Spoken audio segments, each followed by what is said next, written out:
വേണ്ടിയാണ് യേശു ക്രിസ്തു ക്രൂശിൽ മരിച്ചത്? ഒന്നാമതായി വിവിധ മേഖലകളിൽ തിരുവെഴുത്തുകളിൽ രേഖപ്പെടുത്തിയിരിക്കുന്നു, അവന്റെ മരണം പ്രായശ്ചിത്ത മരണമാണ്. എല്ലാവർക്കും വേണ്ടിയുള്ള മരണമായിരുന്നു. റോമർക്കെഴുതിയ ലേഖനം 3-ാം അധ്യായം 25-ാമത്തെ വാക്യം, വിശ്വസിക്കുന്നവർക്ക് അവൻ തന്റെ രക്തം മൂലം പ്രായശ്ചിത്തമാകുവാൻ ദൈവം അവനെ പരസ്യമായി നിർത്തിയിരിക്കുന്നു.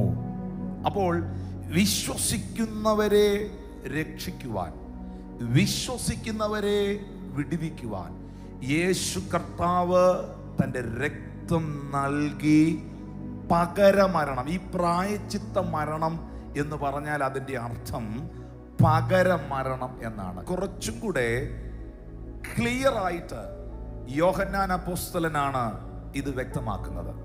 1 യോഹന്നാന്റെ ലേഖനം 2-ാമത്തെ അധ്യായം, അവൻ നമ്മുടെ പാപങ്ങൾക്ക് പ്രായശ്ചിത്തമാകുന്നു.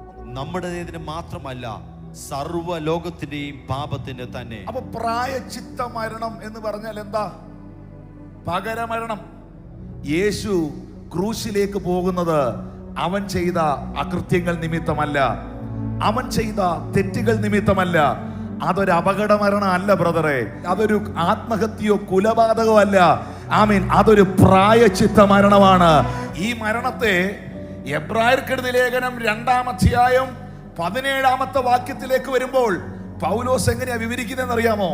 അതുകൊണ്ട് ജനത്തിന്റെ പാപങ്ങൾക്ക് പ്രായശ്ചിത്തം വരുത്താൻ അവൻ കരുണയുള്ളവനും ദൈവകാര്യത്തിൽ വിശ്വസ്ത മഹാപുരോഹിതനുമാകേണ്ടതിന് സകലത്തിലും തന്റെ സഹോദരന്മാരോട് സദൃശനായി തീരുവാൻ ആവശ്യമായിരുന്നു.